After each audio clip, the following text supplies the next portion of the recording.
하나님 말씀 로마서 8장 9절 한 절입니다. 로마서 8장 9절 한 절입니다. 같이 읽겠습니다. 만일 너희 속에 하나님의 영이 거하시면 너희가 육신에 있지 아니하고 영에 있나니 누구든지 그리스도의 영이 없으면 그리스도의 사람이 아니라.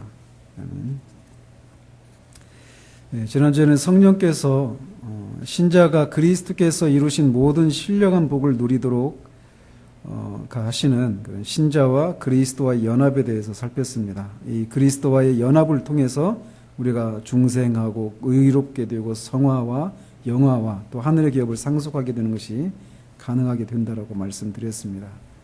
그리고 이 연합으로 인해서 하나님께서 그리스도를 바라보시는 그런 시선으로 우리를 바라보신다라고 말씀드렸습니다.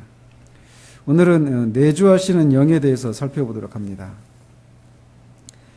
성경은 모든 구원받은 사람 안에는 성령께서 내주하신다라고 말을 합니다.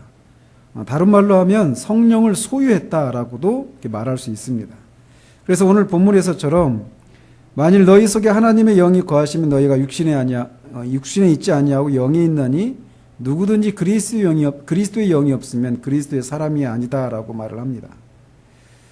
이 말씀을 통해서 우리에게 말해주고 있는 것은 성령을 소유했는지 아닌지가 그 사람이 진짜 구원받은 그리스도인지 아닌지를 구별짓는 매우 치명적으로 중요한 요소라고 말을 하고 있는 것입니다. 성령을 소유하지 못했다라고 하는 것은 그 사람이 그리스도의 사람이 아니다라고 오늘 본문은 우리에게 말해주고 있어요. 만약 우리가 그리스도의 사람이 아니라면 누구의 소유일까요? 둘 중에 하나밖에 없습니다. 왜냐하면 사람을 소유하는 그리스도와 제3의 그런 존재는 없기 때문에 그렇습니다. 그래서 우리가 그리스도의 사람이 아니라면 우리는 마귀의 소유일 수밖에 없습니다. 우리가 그리스도의 소유가 되기 전에는 다 어둠의 나라에 속해 있었고 사단의 종들이었고 진노의 자식들이었습니다. 따라서 우리가 내가 지금 그런 이 비참한 처지에서 이렇게 벗어났는가? 내가 과연 하나님의 아들의 나라로 옮겨졌는가? 그래서 하나님의 이 나라의 기업을 받을 그런 상속자가 되었는가? 또 내가 성령을 소유했는가? 성령께서 내 안에 거하시는가? 라고 하는 이 질문에 우리가 분명한 답을 가지고 있어야 돼요. 그런데 성령과 그리스도는 함께 하십니다. 그래서 만약 우리가 그리스도를 우리의 구속자로 이렇게 모시고 있다면 우리 속에는 성령도 우리 안에 거하신다라고 말을 할 수 있어요.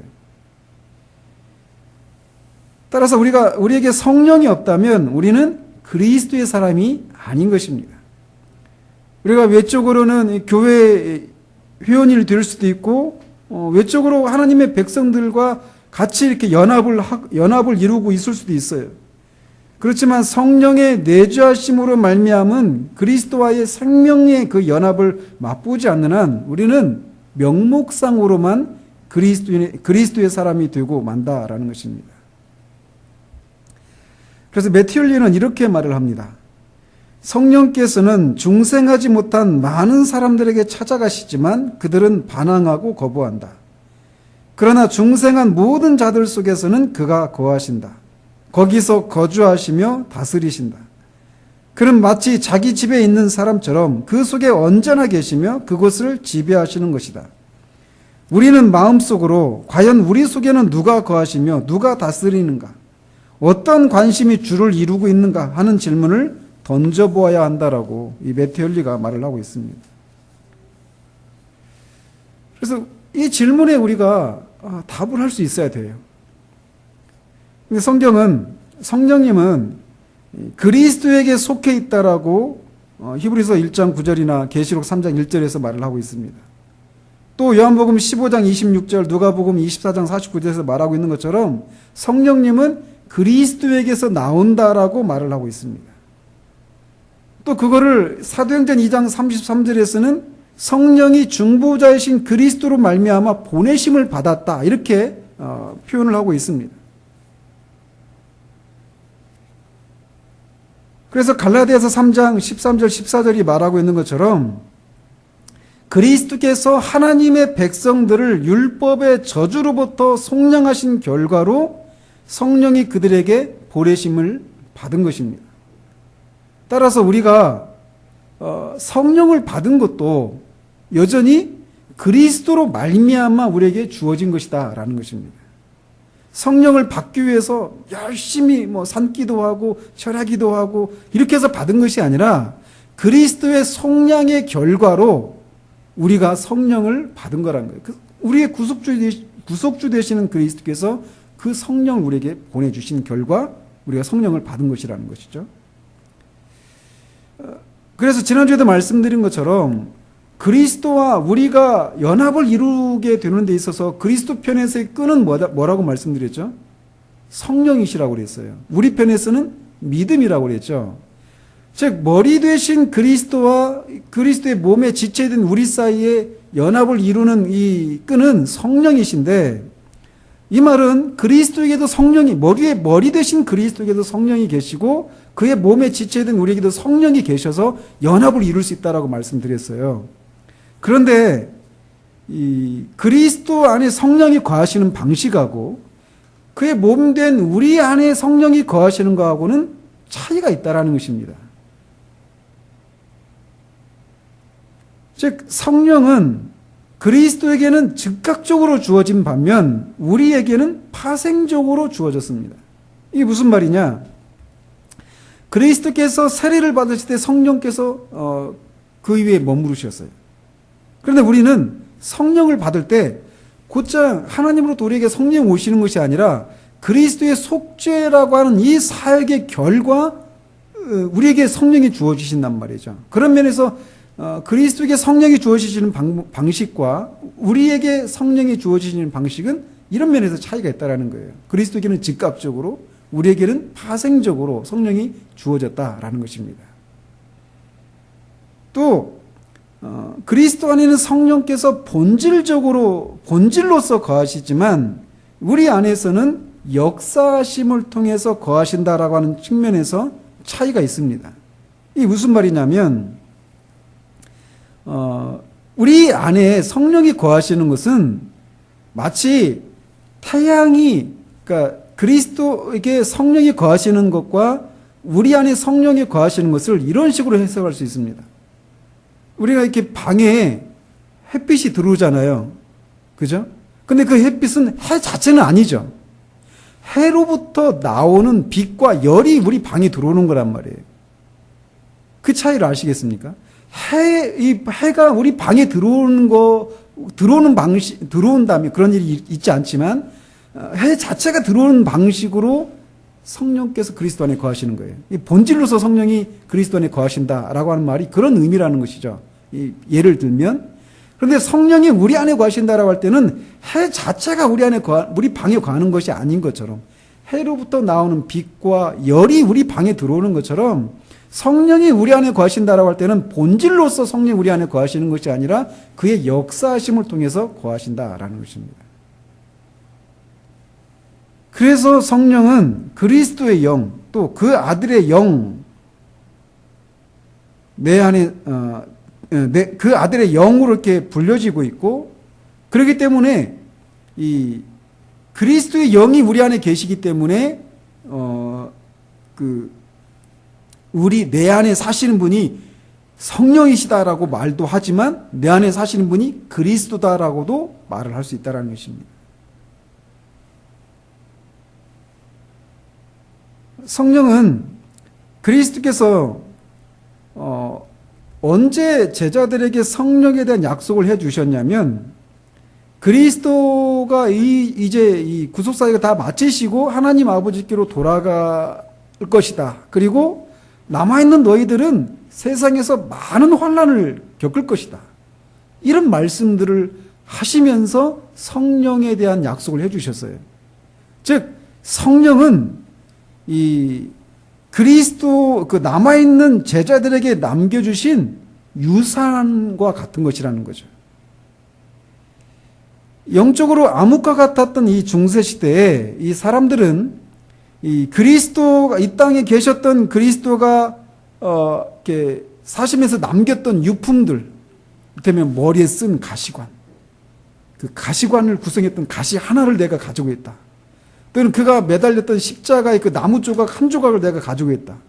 또는 그가 입으셨던 그 옷, 이런 식으로 그리스도가 남기신 유품들을 자신이 소유했다라고 하는 이런 사람들이 굉장히 많았어요.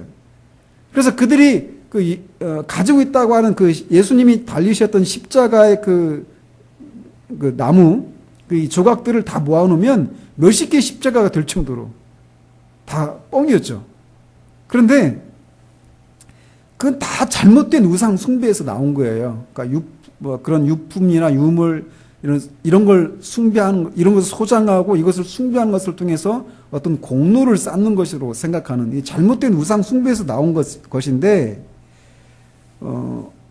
그럼에도 불구하고 이 잘못된 것임에도 불구하고 그 생각의 뿌리에 들어가 보면, 그러니까 주님에 대한 이 사랑, 잘못된 사랑이지만, 그러니까 주님이 남기신 유품들을 내가 소장하고 있다라고 하는 것에서 오는 그런 위로, 이런 것들, 이런 효력들을 주긴 했단 말이죠. 그들에게. 잘못된 것이긴 하지만 말이죠. 근데 주님이 이 세상을 떠나시면서, 이제 많은 환난을 겪게 될 제자들에게 남기신 이 유산은 그런 유품들이 아니라 성령이셨다라는 거예요. 그 사실은 그런 성령을 유산으로 남겨주셨다라고 하는 것은 말할 수 없는 위로입니다. 제자들이 겪게 될 그 많은 혼란과 환난과 그런 고난, 이런 걸 앞두고 그에게 약속하신 것이 성령이라는 거예요. 즉 성령을 통해서 그들이 겪게 될 그 모든 고난과 환난을 이길 수 있는, 그들이 직면한 그 모든 문제들을 아시고 그것에 대한 답으로 주신 선물이 바로 성령이시라는 거예요.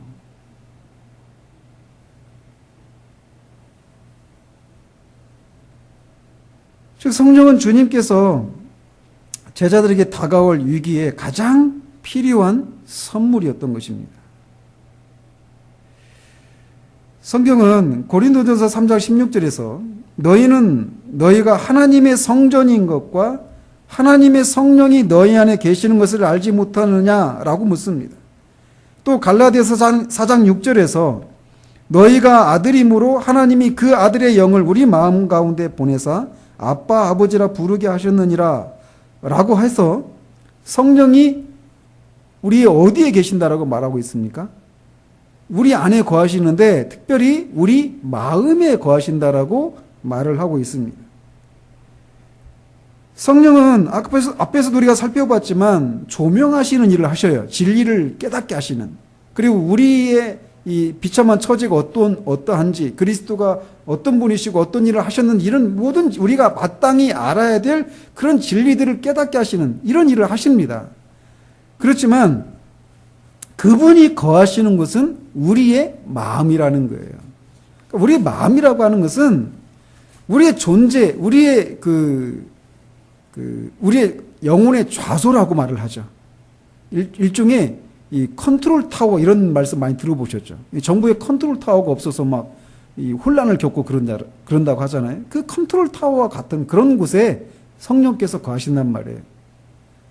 그래서 성령님은 거기서 하나님의 사랑을 밖으로 드러내신다라는 것입니다. 거기서 성령님은 아빠, 아버지라고 외치도록 감동시키신다라는 거예요. 그리고 그 외침이 아주 미약하다고 하더라도 그 외침은 우리 속에 거주하시는 성령의 숨결이고, 따라서 하나님의 마음에서도 응답해 주신다라는 것입니다.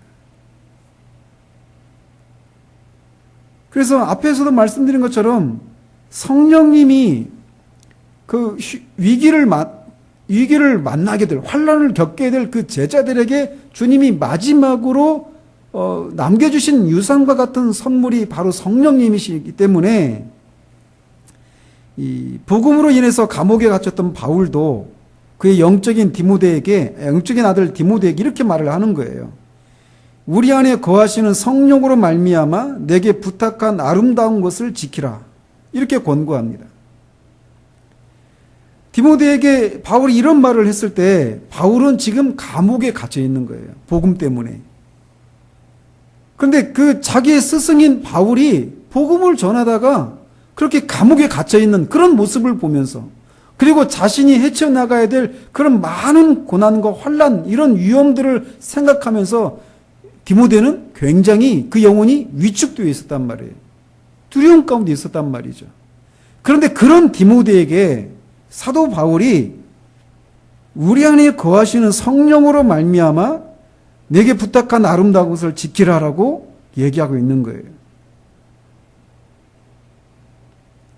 즉 그렇게 위축되고 두려움에 사로잡혀 있는 디모데의 마음에 활기를 불어넣어주고 용기를 북돋아주기 위해서 디모데에게 부여된 신령한 은사, 즉 디모데 안에 내주하시는 성령의 능력을 사용하고 개발하라고 그렇게 권면하고 있는 거란 말이죠.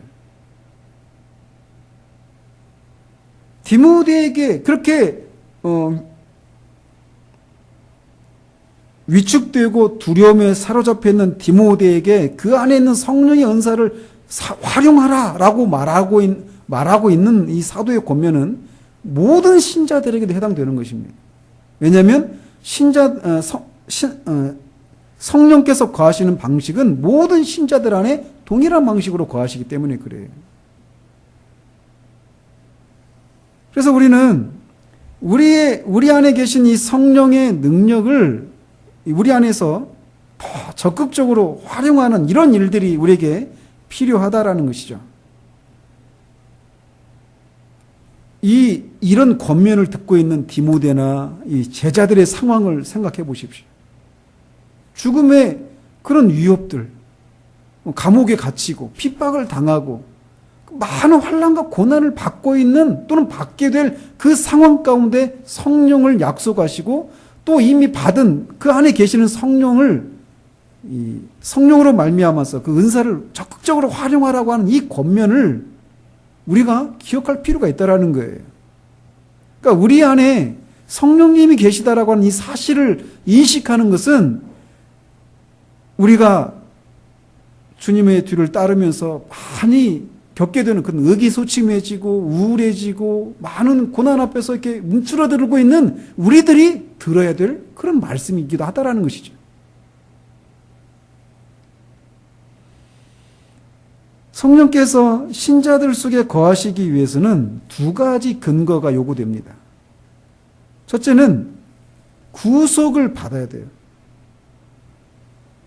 이것을 잘 보여주고 있는 장면이 있다라면 이 구약에서 이 죄인의 상징, 도무지 완전히 절망적이고 자기 스스로는 그 상태에서 벗어날 수 없는 완전한 절망, 죄인의 그 비참한 처지를 보여주는 병이 있죠, 하나. 문둥병이에요. 그래서 이 죄인의 상징인 문둥병자를 깨끗하게 하는 그런 규례가 있거든요. 레위기 14장에. 근데 거기에서 보면 문둥병에서 나병에서 다 고침 받았을 때는 그 환자가 제사장에게 찾아가가지고 자기 몸을 보이는 거예요. 그리고 이제 깨끗하게 졌을 때는 그 희생 제물의 그 피를 오른쪽 귓불이, 오른쪽 엄지손가락, 오른쪽 엄지발가락에 피를 발라요. 그리고 나서는 그 기름을 또 귓불이와 손가락과 발가락에 바른단 말이죠. 거기서 말하는 피, 거기서 말하는 기름은 그리스도의 속죄의 피와 또 성령을 상징하는 것이에요. 즉 성령께서 거하시는 것은 속죄의 결과로 성령이 거하신다라는 거예요. 그래서 그렇기 때문에 성령이 거하시기 위해서는 구원받는 것이 먼저 요구된다라는 것이죠. 따라서 앞에서도 말씀드렸지만 속죄에 있어서 인간의 공로가 전혀 없는 것처럼 신자들 안에 성령이 거하시는 것도 인간의 공로가 전혀 개입할 수 없다라고 하는 것을 말해주는 거예요. 그렇기 때문에 구원도 선물이지만 성령이 우리 안에 거하시는 것도 선물이라는 것이죠. 이렇게 성령이 신자들 안에 거하시기 위해서는 첫 번째로 구속이 필요하다라는 것이고, 또 두 번째로는 도덕적인 적합성도 있어야 합니다. 즉 성령이 거할 수 있도록 그들의 내면이 성령이 거할 수 있는 그런 상태로 변화되는 것이 있어야 된다라는 것이에요. 하나님의 영은 믿지 않는 사람들과 함께 거하시지 않습니다.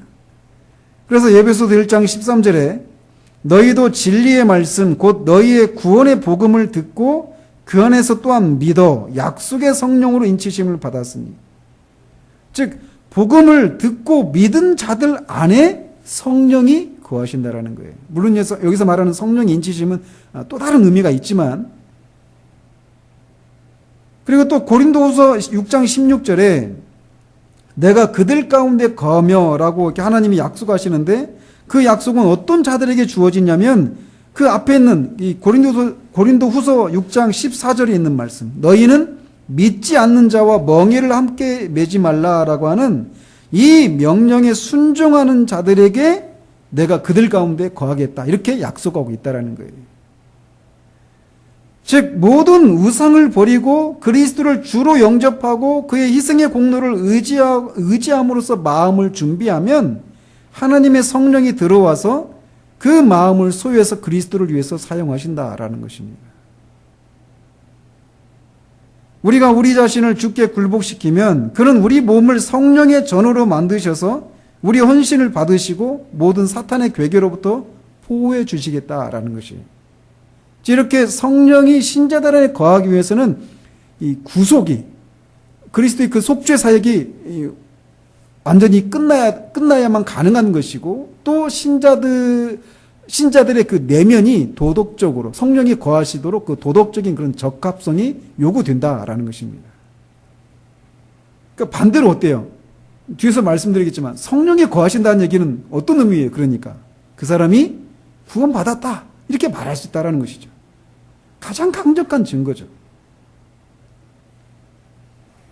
그런데 앞에서도 잠시 언급해드렸지만 성령이 신자들 안에 거하신다, 내주하신다라고 할 때 이 성령께서 우리 안에 거하시면서 그분의 본질적인 속성, 예를 들면 전지하심이나 전능하심, 이런 것을 우리에게 부여주신다는 것이 아니다라는 것입니다.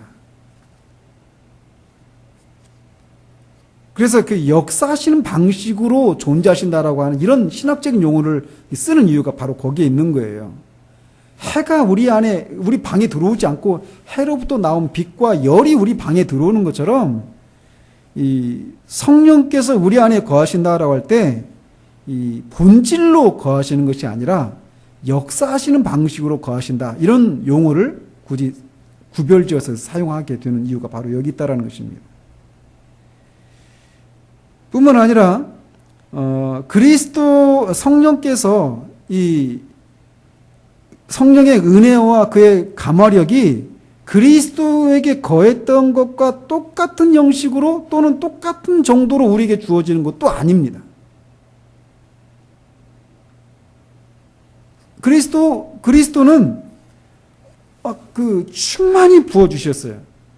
그렇지만 그리스도가 이렇게 충만히 그의 성령의 은혜와 감화력을 받으신 정도로 우리가 그런 정도로 완전히 그렇게 성령의 그런 은혜와 감화력이 우리에게 주어지는 것은 아니다라는 것입니다. 그리스도와 우리와의 차이가 그런 차이가 있다라는 것이에요. 이렇게 어쨌든 그럼에도 불구하고 모든 신자들 안에 성령께서 내주하시는데, 이 사실은 우리가 우리의 몸을 어떻게 사용해야 하는가를 우리에게 말해주고 있는 거예요. 언젠가도 말씀드렸지만 우리 집에 이 귀한 손님이 오면 시부모님이 딱 오시면 벌써 우리의 행동이나 말이나 이런 게 달라지잖아요. 조심하게 되잖아요. 그런 것처럼 성령님이 우리 안에 거하신다라고 하는 생각을 할 때 우리가 우리 몸을 어떻게 사용해야 하는가를 우리가 교훈받게 된다라는 것이죠. 그래서 우리는 우리 안에 거하시는 그 성령님의 그 속삭임에 귀를 기울여야 되고, 하나님 그 성령님의 통치에 우리의 의지를 굴복시키고 그분의 그 거룩한 감화에 우리의 마음을 들여야 하는 것이에요. 만약 우리가 그의 음성을 무시하고 그의 지시에 따르지 않으면 결국 그리스도를 결국은 멸시하는 것이죠. 그의 이 속삭임이나 그의 통치를 우리가 따르지 않으면 결국은 그리스도를 멸시하는 것이고 우리는 잃어버린 자들과 같은 그런 상태가 되는 거예요.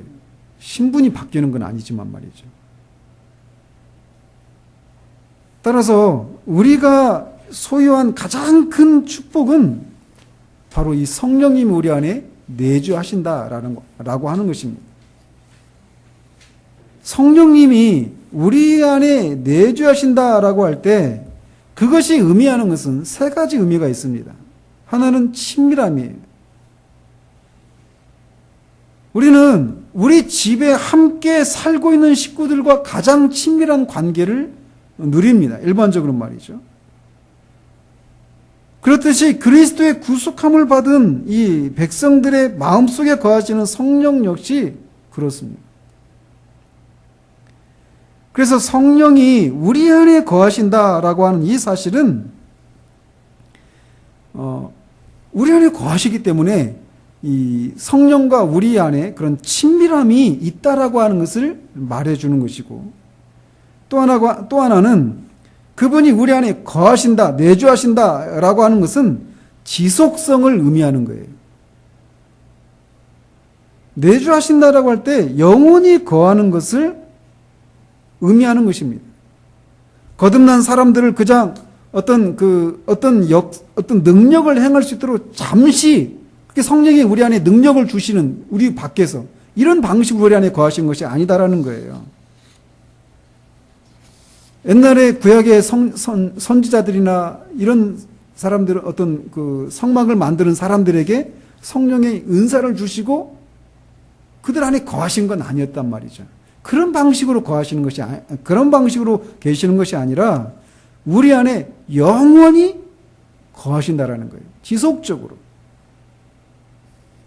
즉 신자에게 방문객으로 오시지 않고 거주자로 오시는 것이라는 것입니다. 그래서 그는 요한복음 4장 14절에서 그 수가성 여인에게 주님이 말씀하시는 것처럼 영생하도록 솟아나는 샘물과 같은 존재로 우리 속에 계시는 거예요. 그래서 그는 새로움을 입은 그 마음속에 사시면서 계속적이고 끊임없는 감화를 통해서 우리가 은혜의 삶을 지속할 수 있도록 도우시는 그런 분이시다라는 것입니다. 또 이 성령이 신자들 안에 거하시는 세 번째 의미는 뭐냐면 주권이에요. 성령님이 우리 안에 거하신다라고 할 때는 일꾼으로 거하시는 것이 아니라 우리의 소유주로 우리 안에 거하시는 것입니다. 그래서 바울 사도가 고린도전서 6장 19절에 이 성령이 신자의 몸이 성령의 전이라고 하는 이런 말을 한 후에 6장 19절에 이렇게 말을 하는 거예요. 너희는 너희 자신의 것이 아니라 이렇게 말을 하고 있는 겁니다. 전에는 사탄이 내가 나온 내 집으로 돌아가리라 이렇게 말을 하잖아요. 그 마태복음 12장에서. 즉 전에는 사탄이 우리의 소유주였어요. 그런데 그 성령께서 우리 안에서 사탄을 쫓아내고 성령이 우리의 소유주가 되셔서 우리 안에서 거하신다라는 것이죠. 그래서 고린도전서 3장 16절의 말씀은 이렇게 말씀하시는 거예요. 너희는 너희가 하나님의 성전인 것과 하나님의 성령이 너희 안에 계시는 것을 알지 못하느냐. 성령이 우리 안에 거하신다라고 할 때는 우리를 도우시는 어떤 일꾼으로 계시는 것이 아니라 우리를 통치하시고 다스리시는 주인으로 거하신다라는 것이에요. 그래서 우리가 해야 될 것은 성령의 요구에 순종하는 거예요.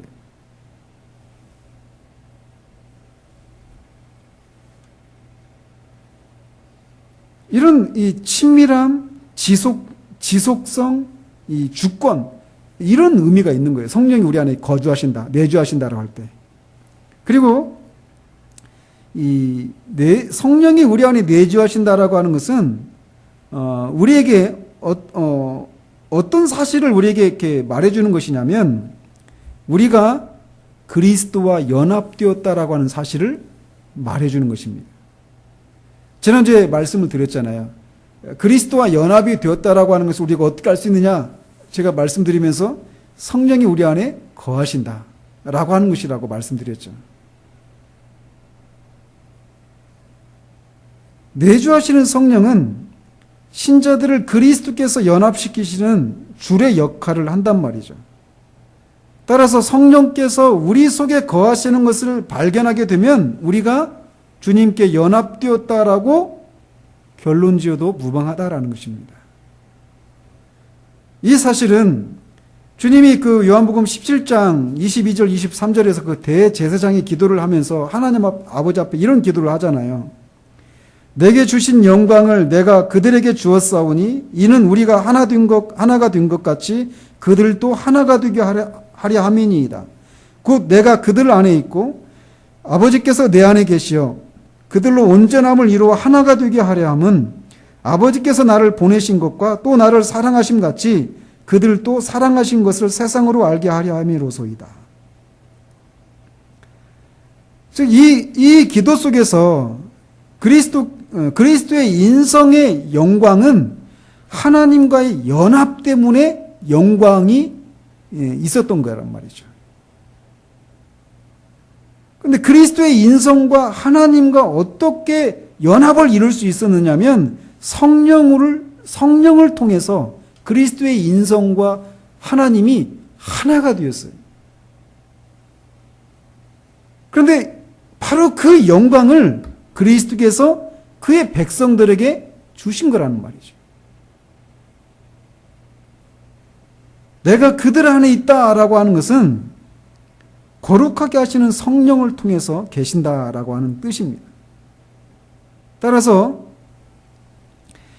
성령님이 우리 안에 계시다라고 하는 것은 우리가 그리스도와 연합이 되었다라고 하는 것을 말해주는 그런 의미가 있다라는 거예요.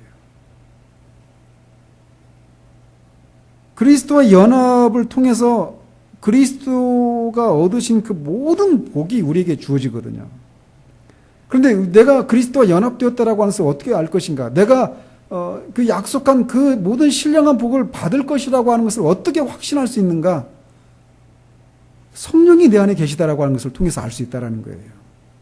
내 안에 계시다라고 하는 사실은 내가 그리스도와 연합이 되었다라고 하는 것을 말해주는 거란 말이죠.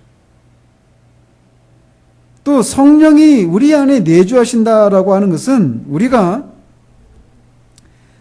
행위 언약에서 자유함을 받았다라고 하는 확증을 갖게 해주는 것입니다. 우리가 지지난주에 말씀드렸잖아요. 행위 언약은 모든 불신자들, 신자들에게도 여전히 유효해요. 그런데 불신자와 신자가 다르죠. 어떤 측면에서 그러냐면 신자들이나 불신자들이나 천국에 들어갈 수 있는 유일한 조건은 그 하나님의 명령을 완전히 순종해야 들어가는 거예요. 근데 신자들은 우리가 그걸 지킬 수 없다라는 것이죠. 우리의 중보자 되시, 우리의 대표자 되시는 그리스도께서 그 우리가 지켜야 될 모든 그 하나님의 명령을 다 지키셨다라고 하는 것을 믿는 그 믿음으로 들어가는 거예요. 그러니까 믿음으로 들어가지만 결국 하나님과 예수 그리스도의 사이에서는 그 행위 언약이 다 예수님이 다 순종하셨기 때문에 예수님의 순종이 우리의 것으로 여겨진단 말이죠. 우리의 믿음을 통해서 말이에요. 그렇게 되었을 때 우리는 더 이상 행위 언약, 그 율법 아래 있지 않습니다. 왜? 율법의 요구를 다 이루었으니까. 그래서 로마서 6장 14절에서 신자들은 법 아래 있지 않고 은혜 아래 있다라고 말을 하는 이유가 바로 그거란 말이죠. 그래서 이 모든 신자들은 행위 언약에서 자유해졌다 이렇게 말할 수 있는 거예요. 그리스도의 그 율법을 지키는 그 삶을 통해서 말이죠. 그래서 갈라디아서 4장 6절 7절에서 이렇게 말을 하고 있는 것입니다. 너희가 아들임으로 하나님이 그 아들의 영을 우리 마음 가운데 보내사 아빠 아버지라 부르게 하셨느니라. 그러므로 네가 이후로는 종이 아니요 아들이니. 율법 아래 있을 때 율법 아래에서의 그 영은 노예의 영이요 두려움과 속박의 영이었습니다. 그래서 종일 수밖에 없는 거예요. 그렇지만 새 언약 아래서는 자유의 영이요 자녀의 영으로서 하나님을 아빠 아버지라 부를 수 있는 그런 상태가 되었다라는 것입니다. 근데 그것이 그렇게 되었다라고 하는 것을 어떻게 알 수 있느냐? 성령이 우리 안에 거하시다라고 하는 것을 통해서 알 수 있다라는 거예요. 성령님이 신자들 안에 거한다라고 하는 것은 신자들은 더 이상 종의 영 아래 있지 않고 아들의 영 아래 있다라는 거예요. 그래서 하나님을 아빠 아버지라 부르게 되는 그런 자유함과 자녀의 그런 상태 가운데 있게 되는 것을 의미해 준다라는 것입니다. 따라서 이것은 당연하게 성령님이 우리 안에 거하시다라고 하는 것은 우리가 영원한 구원을 확신해도 된다라고 하는 것을 말해주는 거예요.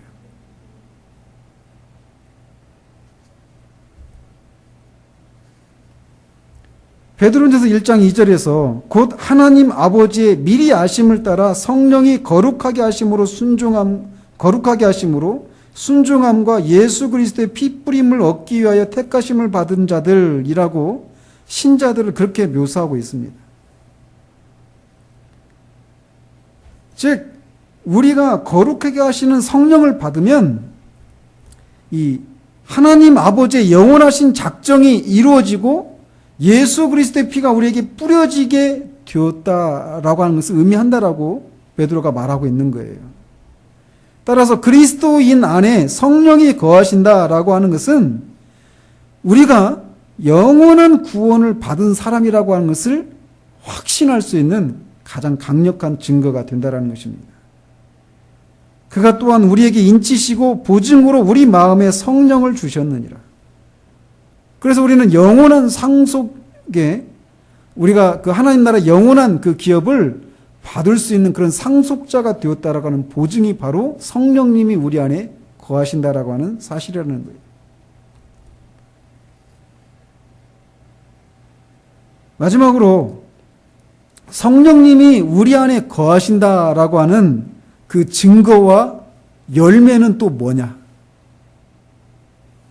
그러니까 성령님 우리 안에 거하신다라고 하는 것이 의미하는 것이 무엇인가를 우리가 살폈다라면 내 안에 성령님이 정말 거하신다라고 하는 증거는 뭐고 또 그 안에 우리 안에 성령님이 거하실 때 나타나는 열매는 또 뭐냐? 이거를 이제 마지막으로 말씀드리려고 합니다. 첫 번째로 성령께서는 누구에게 거하시든지 그 거하시는 자의 영혼의 악함을 어느 정도 억제하시고 약화시키시는 일들을 하십니다.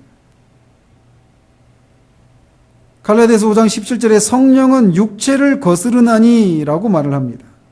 또 로마서 8장 13절에 영으로서 몸의 행실을 죽인다 라고 말을 하고 있습니다. 즉 성령께서 하시는 일이 바로 이런 거라는 거죠. 육체의 정욕을 억제하고 몸의 행실을 죽이는 일을 성령께서 하신다라는 거예요. 그런 신자들 안에 있는 죄를 완전히 도말시키시지는 않으시지만 그것을 억제시키는 일을 하신다라는 것입니다.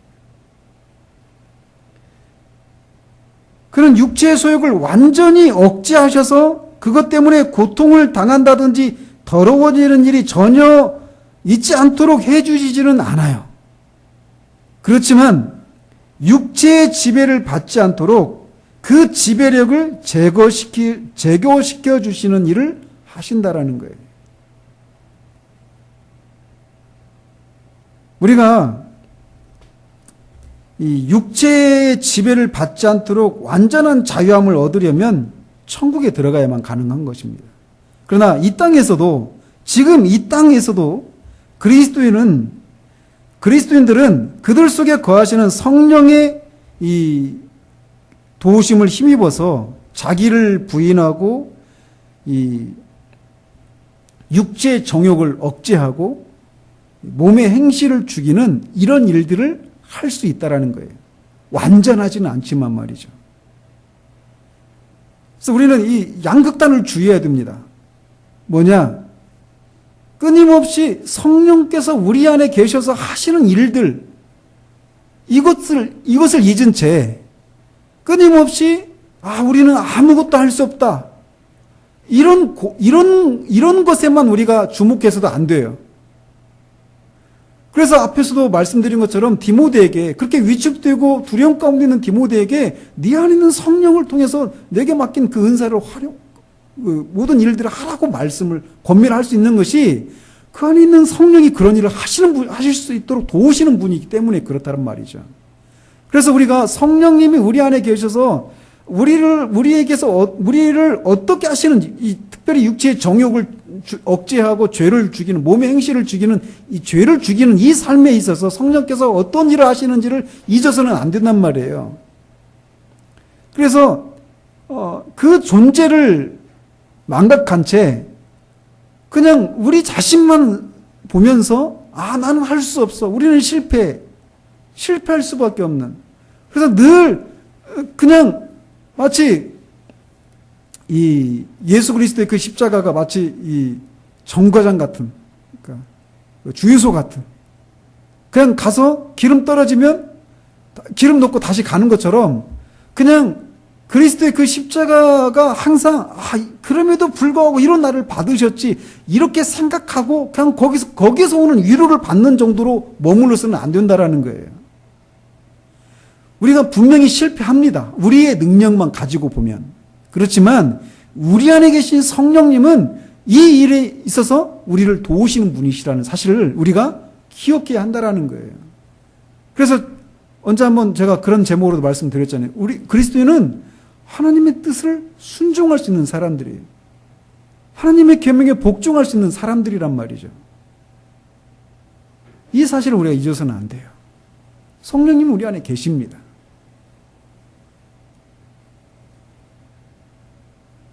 그래서 우리는 자기를 부인하고 이 죄를 죽이고 몸의 행실을 죽이는 육체의 정욕을 억제하는 이 일을 할 수 있는 존재들이에요. 아무튼 성령께서 그런 일을 하신단 말이죠.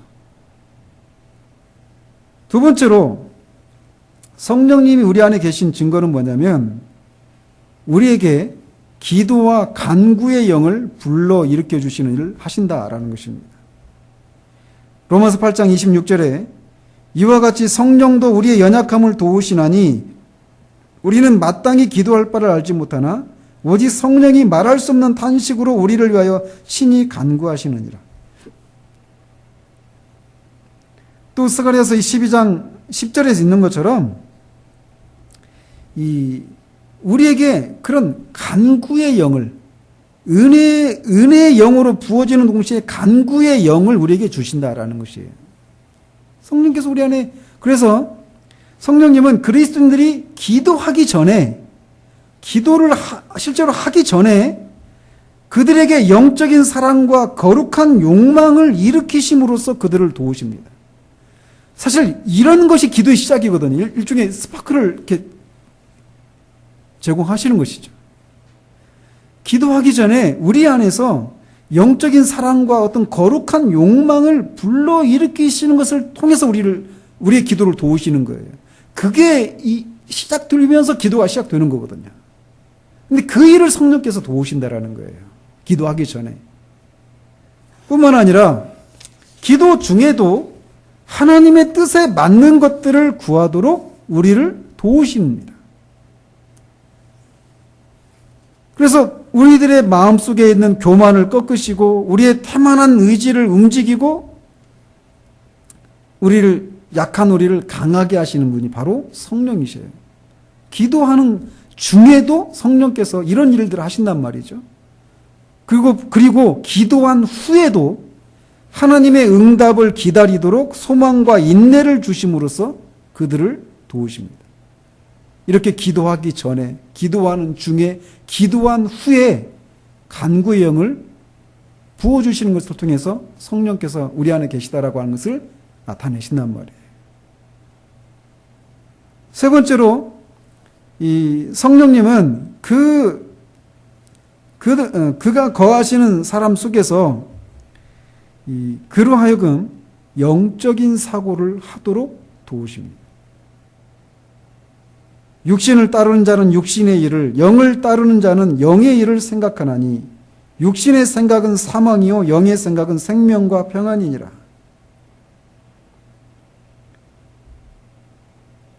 그래서 이 사람은 자기 속에 있는 그 본성의 경향을 따라서 생각하고 행동하기 마련이에요.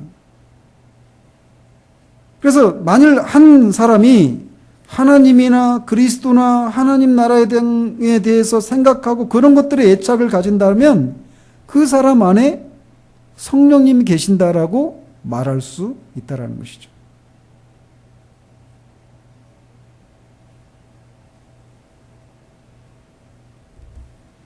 즉 거룩한 것들을 향해서, 영적인 것들을 향해서 우리의 생각이 흘러가도록 그렇게 하시는 일들을 하시는 분이 바로 성령님이시라는 거예요.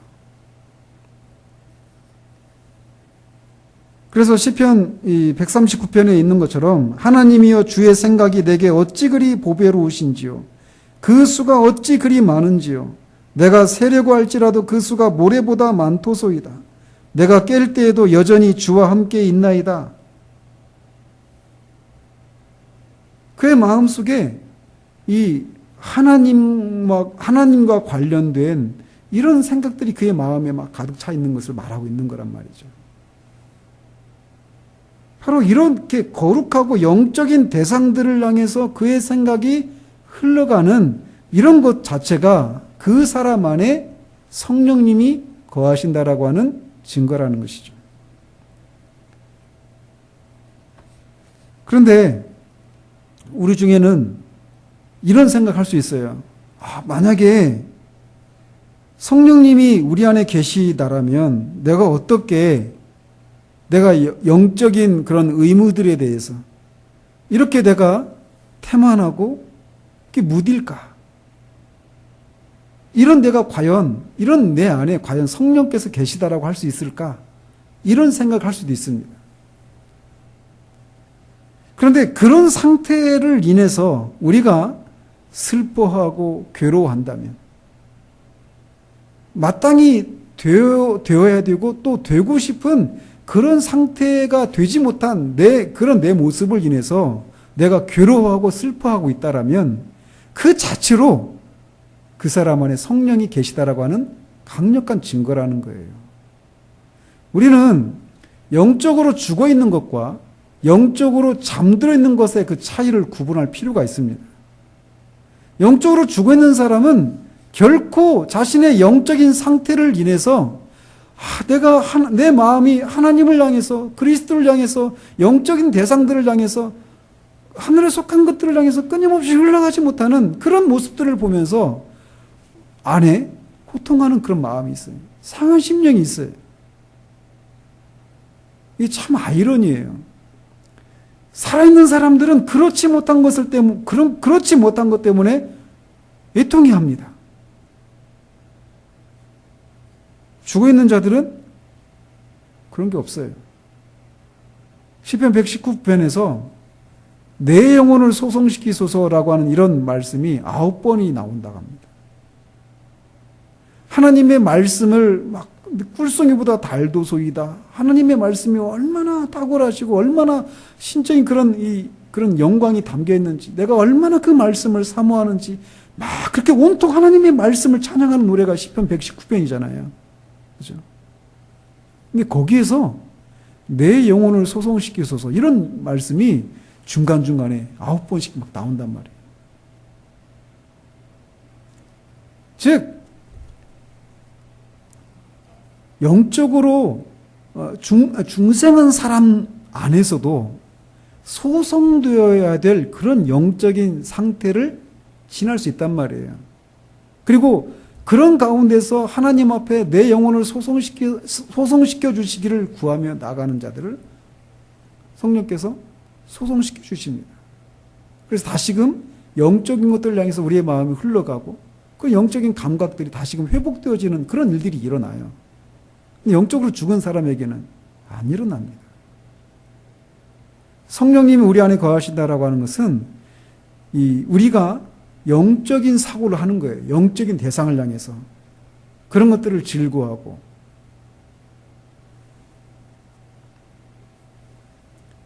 그런 것이 우리로 하여금 그렇지 못한 우리들의 상태를 인해서 우리가 고통스러워하고 애통해하고 있다라면 그것이 바로 우리가 우리 안에 성령님이 계시다라고 하는 가장 강력한 증거가 될 수 있다는 사실들을 우리가 또 여기서도 붙들고 있어야 된다라는 것이죠. 이처럼 모든 이 거듭난 구원받은 모든 그리스도인들 안에는 성령님이 안에 계십니다. 그래서 그들 안에서 그들의 영혼을 그들의 마음 안에 거하셔서 그들의 마음을 통치하시고 그분의 뜻을 보이시고 기도를 도우시고 우리의 육체의 정욕과 죄를 억제하시는 일들을 하시고 우리로 하여금 끊임없이 영적인 대상들을 향해서 끊임없이 우리가 생각이 흘러갈 수 있도록 우리 영적 사고방식에서 살펴봤지만 영적 사고를 하는 것을 통해서 우리가 죄를 이기는 거예요. 영적 사고를 하는 것을 통해서 우리가 그리스도의 성품을 닮아가는 거예요. 영적인 사고를 하는 것을 통해서 하나님의 사랑을 우리가 현재적으로 누리면서 우리에게 닥쳐지는 그 모든 고난과 환난을 이길 수 있게 만드는 거란 말이죠. 따라서 내 안에 성령님이 거하시는가 이 사실을 아는 것은 너무너무나 중요한 사실입니다. 기도하도록 하겠습니다.